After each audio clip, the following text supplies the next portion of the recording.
ನಮಸ್ಕಾರ ಬಂಧುಗಳೇ. ಇವತ್ತು ತುಂಬಾ ದುರ್ಲಭವಾದ ಸಂಕಷ್ಟಹರ ಚತುರ್ಥಿ. ಏಕೆಂದರೆ ಈ ಸಂಕಷ್ಟಹರ ಚತುರ್ಥಿಯಂದು ಇಡೀ ದಿನ ಚೌತಿ ತಿಥಿ ಇದೆ. ಈ ದುರ್ಲಭ ಸಂಕಷ್ಟಹರ ಚತುರ್ಥಿಯಂದು ನಾವು ನಾರದ ಮಹರ್ಷಿಗಳೇ ಹೇಳಿದ ಗಣಪತಿ ದೇವರ ಮಂತ್ರವೊಂದನ್ನು ಪಾರಾಯಣ ಮಾಡಿದ್ದೇವೆ. ಈ ಮಂತ್ರದ ಹೆಸರು ನಾರದಕೃತ ಗಣೇಶ ಮಂತ್ರ. ಈ ಮಂತ್ರವನ್ನು ಇಂದು ಗಣೇಶ ದೇವರ ಪೂಜೆ ಮಾಡಿದ ನಂತರ ಭಕ್ತಿಯಿಂದ ಪಾರಾಯಣ ಅಥವಾ ಶ್ರವಣ ಮಾಡಿ. ಮಂತ್ರವನ್ನು ಇಂದು ಬೆಳಿಗ್ಗೆ ಮಾತ್ರವಲ್ಲದೆ ಮಧ್ಯಾಹ್ನ, ಸಂಜೆ ಹಾಗೂ ರಾತ್ರಿ ಕೂಡ ಪಾರಾಯಣ ಅಥವಾ ಶ್ರವಣ ಮಾಡಿ. ನೀವು ಭಕ್ತಿಯಿಂದ ಇಂದು ಈ ಮಂತ್ರವನ್ನು ಪಾರಾಯಣ ಅಥವಾ ಶ್ರವಣ ಮಾಡಿದ್ದೇ ಆದಲ್ಲಿ ಅತ್ಯಂತ ಶ್ರೇಷ್ಠ ಫಲ ಪ್ರಾಪ್ತಿಯಾಗುತ್ತದೆ. ಜೀವನದಲ್ಲಿ ಇನ್ನು ಮುಂದೆ ಶುಭ ಘಟನೆಗಳೇ ನಡೆಯುತ್ತವೆ, ವಿಘ್ನಗಳು ನಾಶವಾಗುತ್ತವೆ ಮತ್ತು ಸಂಕಷ್ಟಗಳು ಹತ್ತಿರವೂ ಸುಳಿಯುವುದಿಲ್ಲ. ಇಂದಿನ ಮನೆಮದ್ದು ಬೆವರಿನ ದುರ್ಗಂಧವನ್ನು ತಡೆಗಟ್ಟುತ್ತದೆ. 3 ಮಾವಿನ ಎಲೆ ಮತ್ತು 8 ಬೇವಿನ ಎಲೆಯನ್ನು ತೆಗೆದುಕೊಂಡು ಅದನ್ನು ಚೆನ್ನಾಗಿ ತೊಳೆದು ಜಜ್ಜಿ 2 ಲೋಟ ನೀರಿಗೆ ಹಾಕಿ ಕುದಿಸಿ ಕಷಾಯವನ್ನು ತಯಾರಿಸಿಕೊಳ್ಳಿ. ನಂತರ ಸ್ನಾನ ಮಾಡುವಾಗ ಸ್ನಾನ ಮಾಡುವ ನೀರಿಗೆ ಈ ಕಷಾಯವನ್ನು ಹಾಕಿ ಸ್ನಾನ ಮಾಡಿ. ವಾರಕ್ಕೆ 1 ಬಾರಿ ಹೀಗೆ ಮಾಡಿದರೆ ಬೆವರಿನ ದುರ್ಗಂಧದ ಸಮಸ್ಯೆ ದೂರವಾಗುತ್ತದೆ. ಬಂಧುಗಳೇ, ನೀವು ಚಾನಲಿಗೆ ಹೊಸದಾಗಿ ಬಂದಿದ್ದರೆ ಚಾನಲ್ ಅನ್ನು ಸಬ್ಸ್ಕ್ರೈಬ್ ಮಾಡಿ, ಹತ್ತಿರದ ಬೆಲ್ ಬಟನ್ ಒತ್ತಿ ಆಲ್ ಅನ್ನುವ ಆಪ್ಷನ್ ಅನ್ನು ಸೆಲೆಕ್ಟ್ ಮಾಡಿ. ನೀವು ಸಬ್ಸ್ಕ್ರೈಬ್ ಮಾಡಿದರೆ ನಮಗೂ ಇನ್ನೂ ಹೆಚ್ಚು ವಿಡಿಯೋ ಮಾಡಲು ಸ್ಫೂರ್ತಿ ಸಿಗುತ್ತದೆ ಮತ್ತು ನಿಮಗೂ ನಮ್ಮ ಹೊಸ ವಿಡಿಯೋ ಅಪ್ಲೋಡ್ ಆದ ತಕ್ಷಣವೇ ಸಿಗುತ್ತದೆ. ಮಂತ್ರಶ್ರವಣ ಮಾಡುವಾಗ ಕಾಪಾಡಿ ತಂದೆ ಗಣೇಶ ಎಂದು ಕಮೆಂಟ್ ಮಾಡಿ ಬಂಧುಗಳೇ. ಮಂತ್ರ ಪಾರಾಯಣವನ್ನು ಶುರು ಮಾಡೋಣ. ಭೋ ಗಣೇಶ ಸುರಶ್ರೇಷ್ಠ ಲಂಬೋದರ ಪರಾತ್ಪರ, ಹೇರಂಬ ಮಂಗಳಾರಂಭ ಗಜವಕ್ತ್ರ ತ್ರಿಲೋಚನ. ಭೋ ಗಣೇಶ ಸುರಶ್ರೇಷ್ಠ ಲಂಬೋದರ ಪರಾತ್ಪರ, ಹೇರಂಬ ಮಂಗಳಾರಂಭ ಗಜವಕ್ತ್ರ ತ್ರಿಲೋಚನ. ಭೋ ಗಣೇಶ ಸುರಶ್ರೇಷ್ಠ ಲಂಬೋದರ ಪರಾತ್ಪರ, ಹೇರಂಬ ಮಂಗಳಾರಂಭ ಗಜವಕ್ತ್ರ ತ್ರಿಲೋಚನ. ಭೋ ಗಣೇಶ ಸುರಶ್ರೇಷ್ಠ ಲಂಬೋದರ ಪರಾತ್ಪರ, ಹೇರಂಬ ಮಂಗಳಾರಂಭ ಗಜವಕ್ತ್ರ ತ್ರಿಲೋಚನ. ಭೋ ಗಣೇಶ ಸುರಶ್ರೇಷ್ಠ ಲಂಬೋದರ ಪರಾತ್ಪರ, ಹೇರಂಬ ಮಂಗಳಾರಂಭ ಗಜವಕ್ತ್ರ ತ್ರಿಲೋಚನ. ಭೋ ಗಣೇಶ ಸುರಶ್ರೇಷ್ಠ ಲಂಬೋದರ ಪರಾತ್ಪರ, ಹೇರಂಬ ಮಂಗಳಾರಂಭ ಗಜವಕ್ತ್ರ ತ್ರಿಲೋಚನ. ಭೋ ಗಣೇಶ ಸುರಶ್ರೇಷ್ಠ ಲಂಬೋದರ ಪರಾತ್ಪರ, ಹೇರಂಬ ಮಂಗಳಾರಂಭ ಗಜವಕ್ತ್ರ ತ್ರಿಲೋಚನ. ಭೋ ಗಣೇಶ ಸುರಶ್ರೇಷ್ಠ ಲಂಬೋದರ ಪರಾತ್ಪರ, ಹೇರಂಬ ಮಂಗಳಾರಂಭ ಗಜವಕ್ತ್ರ ತ್ರಿಲೋಚನ. ಭೋ ಗಣೇಶ ಸುರಶ್ರೇಷ್ಠ ಲಂಬೋದರ ಪರಾತ್ಪರ, ಹೇರಂಬ ಮಂಗಳಾರಂಭ ಗಜವಕ್ತ್ರ ತ್ರಿಲೋಚನ. ಭೋ ಗಣೇಶ ಸುರಶ್ರೇಷ್ಠ ಲಂಬೋದರ ಪರಾತ್ಪರ, ಹೇರಂಬ ಮಂಗಳಾರಂಭ ಗಜವಕ್ತ್ರ ತ್ರಿಲೋಚನ. ಭೋ ಗಣೇಶ ಸುರಶ್ರೇಷ್ಠ ಲಂಬೋದರ ಪರಾತ್ಪರ, ಹೇರಂಬ ಮಂಗಳಾರಂಭ ಗಜವಕ್ತ್ರ ತ್ರಿಲೋಚನ. ಭೋ ಗಣೇಶ ಸುರಶ್ರೇಷ್ಠ ಲಂಬೋದರ ಪರಾತ್ಪರ, ಹೇರಂಬ ಮಂಗಳಾರಂಭ ಗಜವಕ್ತ್ರ ತ್ರಿಲೋಚನ. भो गणेश सुरश्रेष्ठलम्बोदर परात्परा हेरम्ब मङ्गलारम्भ गजवक्त्रत्रिलोचना भो गणेश सुरश्रेष्ठलम्बोदर परात्परा हेरम्ब मङ्गलारम्भ गजवक्त्रत्रिलोचना भो गणेश सुरश्रेष्ठलम्बोदर परात्परा हेरम्ब मङ्गलारम्भ गजवक्त्रत्रिलोचना भो गणेश सुरश्रेष्ठलम्बोदर परात्परा हेरम्ब मङ्गलारम्भ गजवक्त्रत्रिलोचना भो गणेश सुरश्रेष्ठलम्बोदर परात्परा हेरम्ब मङ्गलारम्भ गजवक्त्रत्रिलोचना भो गणेश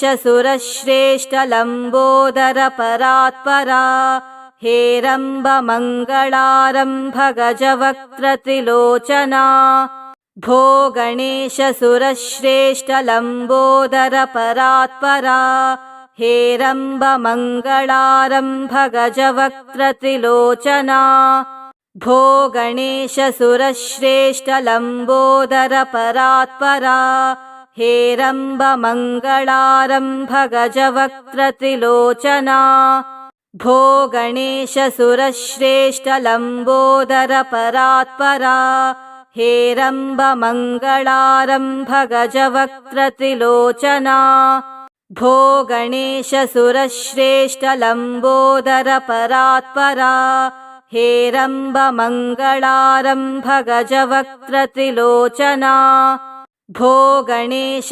सुरश्रेष्ठलम्बोदर परात्परा हेरम्ब मङ्गलारम्भ गजवक्त्रत्रिलोचना भो गणेश सुरश्रेष्ठलम्बोदर परात्परा हेरम्ब मङ्गलारम्भ गजवक्त्रत्रिलोचना भो गणेश सुरश्रेष्ठलम्बोदर परात्परा हेरम्ब मङ्गलारम्भ गजवक्त्रत्रिलोचना भो गणेश सुरश्रेष्ठलम्बोदर परात्परा हेरम्ब मङ्गलारम्भ गजवक्त्रत्रिलोचना भो गणेश सुरश्रेष्ठलम्बोदर परात्परा हेरम्ब मङ्गलारम्भ गजवक्त्रत्रिलोचना भो गणेश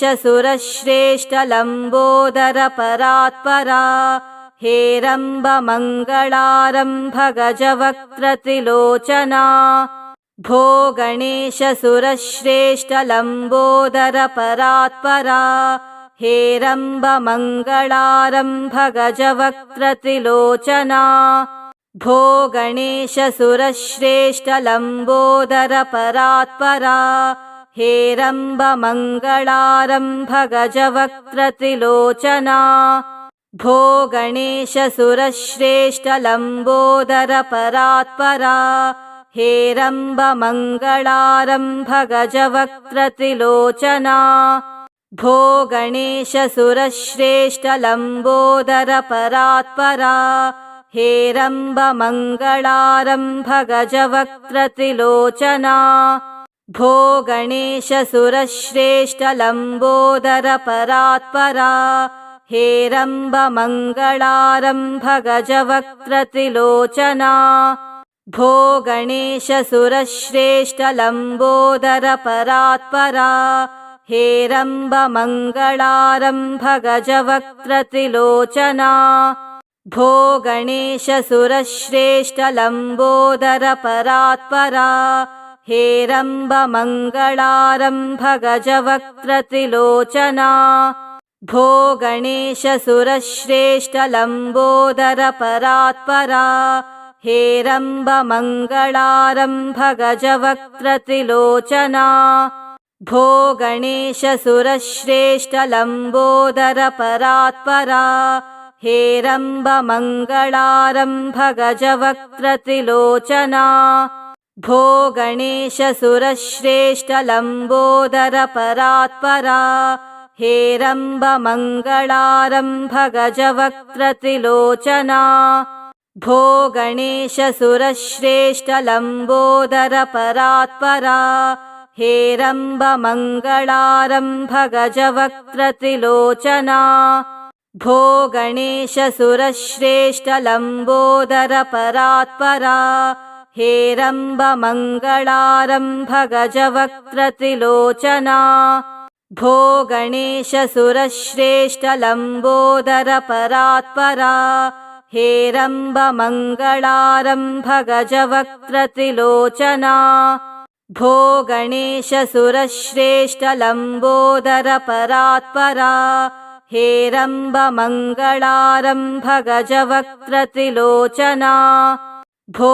गणेशसुरश्रेष्ठलम्बोदरपरात्परा हेरम्बमङ्गलारम्भ गजवक्त्रत्रिलोचना भो गणेशसुरश्रेष्ठलम्बोदरपरात्परा हेरम्बमङ्गलारम्भ गजवक्त्रत्रिलोचना भो गणेशसुरश्रेष्ठलम्बोदरपरात्परा हेरम्बमङ्गलारम्भ गजवक्त्रत्रिलोचना भो गणेशसुरश्रेष्ठलम्बोदरपरात्परा हेरम्बमङ्गलारम्भ गजवक्त्रत्रिलोचना भो गणेशसुरश्रेष्ठलम्बोदरपरात्परा हेरम्बमङ्गलारम्भ गजवक्त्रत्रिलोचना भो गणेशसुरश्रेष्ठलम्बोदरपरात्परा हेरम्बमङ्गलारम्भ गजवक्त्रत्रिलोचना भो गणेशसुरश्रेष्ठलम्बोदरपरात्परा हेरम्बमङ्गलारम्भ गजवक्त्रत्रिलोचना भो गणेशसुरश्रेष्ठलम्बोदरपरात्परा हेरम्बमङ्गलारम्भ गजवक्त्रत्रिलोचना भो गणेशसुरश्रेष्ठलम्बोदरपरात्परा हेरम्बमङ्गलारम्भ गजवक्त्रत्रिलोचना भो गणेशसुरश्रेष्ठलम्बोदरपरात्परा हेरम्बमङ्गलारम्भ गजवक्त्रत्रिलोचना भो गणेशसुरश्रेष्ठलम्बोदरपरात्परा हेरम्बमङ्गलारम्भ गजवक्त्रत्रिलोचना भो गणेशसुरश्रेष्ठलम्बोदरपरात्परा हेरम्बमङ्गलारम्भ गजवक्त्रत्रिलोचना भो गणेशसुरश्रेष्ठलम्बोदरपरात्परा हेरम्बमङ्गलारम्भ गजवक्त्रत्रिलोचना भो गणेशसुरश्रेष्ठलम्बोदरपरात्परा हेरम्बमङ्गलारम्भ गजवक्त्रत्रिलोचना भो गणेशसुरश्रेष्ठलम्बोदरपरात्परा हेरम्बमङ्गलारम्भ गजवक्त्रत्रिलोचना भो गणेशसुरश्रेष्ठलम्बोदरपरात्परा हेरम्बमङ्गलारम्भ गजवक्त्रत्रिलोचना भो गणेशसुरश्रेष्ठलम्बोदरपरात्परा हेरम्बमङ्गलारम्भ गजवक्त्रत्रिलोचना भो गणेशसुरश्रेष्ठलम्बोदरपरात्परा हेरम्बमङ्गलारम्भ गजवक्त्रत्रिलोचना भो गणेशसुरश्रेष्ठलम्बोदरपरात्परा हेरम्बमङ्गलारम्भ गजवक्त्रत्रिलोचना भो गणेशसुरश्रेष्ठलम्बोदरपरात्परा हेरम्बमङ्गलारम्भ गजवक्त्रत्रिलोचना भो गणेशसुरश्रेष्ठलम्बोदरपरात्परा हेरम्बमङ्गलारम्भ गजवक्त्रत्रिलोचना भो गणेशसुरश्रेष्ठलम्बोदरपरात्परा हेरम्बमङ्गलारम्भ गजवक्त्रत्रिलोचना भो गणेशसुरश्रेष्ठलम्बोदरपरात्परा हेरम्बमङ्गलारम्भ गजवक्त्रत्रिलोचना भो गणेशसुरश्रेष्ठलम्बोदरपरात्परा हेरम्बमङ्गलारम्भ गजवक्त्रत्रिलोचना भो गणेशसुरश्रेष्ठलम्बोदरपरात्परा हेरम्बमङ्गलारम्भ गजवक्त्रत्रिलोचना भो गणेशसुरश्रेष्ठलम्बोदरपरात्परा हेरम्बमङ्गलारम्भ गजवक्त्रत्रिलोचना भो गणेशसुरश्रेष्ठलम्बोदरपरात्परा हेरम्बमङ्गलारम्भ गजवक्त्रत्रिलोचना भो गणेशसुरश्रेष्ठलम्बोदरपरात्परा हेरम्बमङ्गलारम्भ गजवक्त्रत्रिलोचना भो गणेशसुरश्रेष्ठलम्बोदरपरात्परा हेरम्बमङ्गलारम्भ गजवक्त्रत्रिलोचना भो गणेशसुरश्रेष्ठलम्बोदरपरात्परा हेरम्बमङ्गलारम्भ गजवक्त्रत्रिलोचना भो गणेशसुरश्रेष्ठलम्बोदरपरात्परा हेरम्बमङ्गलारम्भ गजवक्त्रत्रिलोचना भो गणेशसुरश्रेष्ठलम्बोदरपरात्परा हेरम्बमङ्गलारम्भ गजवक्त्रत्रिलोचना भो गणेशसुरश्रेष्ठलम्बोदरपरात्परा हेरम्बमङ्गलारम्भ गजवक्त्रत्रिलोचना भो गणेशसुरश्रेष्ठलम्बोदरपरात्परा हेरम्बमङ्गलारम्भ गजवक्त्रत्रिलोचना भो गणेशसुरश्रेष्ठलम्बोदरपरात्परा हेरम्बमङ्गलारम्भ गजवक्त्रत्रिलोचना भो गणेशसुरश्रेष्ठलम्बोदरपरात्परा हेरम्बमङ्गलारम्भ गजवक्त्रत्रिलोचना भो गणेशसुरश्रेष्ठलम्बोदरपरात्परा हेरम्बमङ्गलारम्भ गजवक्त्रत्रिलोचना भो गणेशसुरश्रेष्ठलम्बोदरपरात्परा हेरम्बमङ्गलारम्भ गजवक्त्रत्रिलोचना भो गणेशसुरश्रेष्ठलम्बोदरपरात्परा हेरम्बमङ्गलारम्भ गजवक्त्रत्रिलोचना भो गणेशसुरश्रेष्ठलम्बोदरपरात्परा हेरम्बमङ्गलारम्भ गजवक्त्रत्रिलोचना भो गणेशसुरश्रेष्ठलम्बोदरपरात्परा हेरम्बमङ्गलारम्भ गजवक्त्रत्रिलोचना भो गणेशसुरश्रेष्ठलम्बोदरपरात्परा हेरम्बमङ्गलारम्भ गजवक्त्रत्रिलोचना भो गणेशसुरश्रेष्ठलम्बोदरपरात्परा हेरम्बमङ्गलारम्भ गजवक्त्रत्रिलोचना भो गणेशसुरश्रेष्ठलम्बोदरपरात्परा हेरम्बमङ्गलारम्भ गजवक्त्रत्रिलोचना भो गणेशसुरश्रेष्ठलम्बोदरपरात्परा हेरम्बमङ्गलारम्भ गजवक्त्रत्रिलोचना भो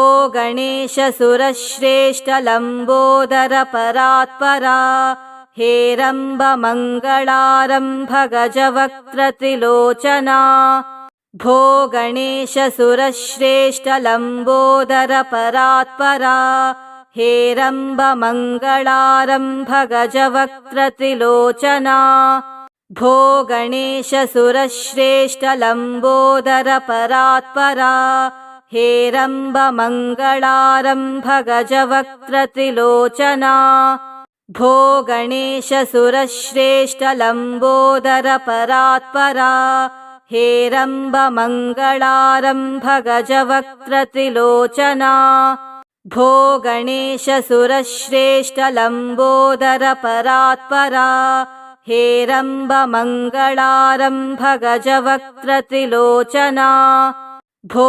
गणेशसुरश्रेष्ठलम्बोदर परात्परा हेरम्बमङ्गलारम्भ गजवक्त्रत्रिलोचना भो गणेशसुरश्रेष्ठलम्बोदर परात्परा हेरम्बमङ्गलारम्भ गजवक्त्रत्रिलोचना भो गणेशसुरश्रेष्ठलम्बोदर परात्परा हेरम्बमङ्गलारम्भ गजवक्त्रत्रिलोचना भो गणेशसुरश्रेष्ठलम्बोदर परात्परा हेरम्बमङ्गलारम्भ गजवक्त्रत्रिलोचना भो गणेशसुरश्रेष्ठलम्बोदर परात्परा हेरम्बमङ्गलारम्भ गजवक्त्रत्रिलोचना भो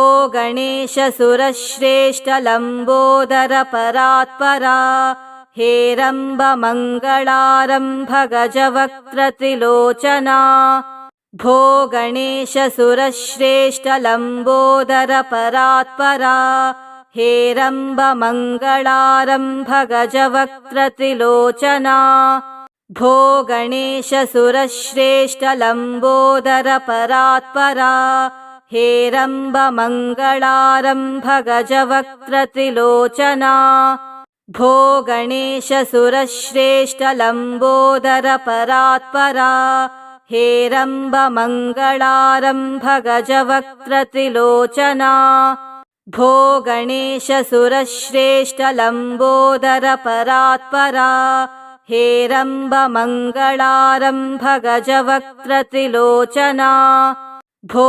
गणेशसुरश्रेष्ठलम्बोदर परात्परा हेरम्बमङ्गलारम्भ गजवक्त्रत्रिलोचना भो गणेशसुरश्रेष्ठलम्बोदर परात्परा हेरम्बमङ्गलारम्भ गजवक्त्रत्रिलोचना भो गणेशसुरश्रेष्ठलम्बोदर परात्परा हेरम्बमङ्गलारम्भ गजवक्त्रत्रिलोचना भो गणेशसुरश्रेष्ठलम्बोदर परात्परा हेरम्बमङ्गलारम्भ गजवक्त्रत्रिलोचना भो गणेशसुरश्रेष्ठलम्बोदर परात्परा हेरम्बमङ्गलारम्भ गजवक्त्रत्रिलोचना भो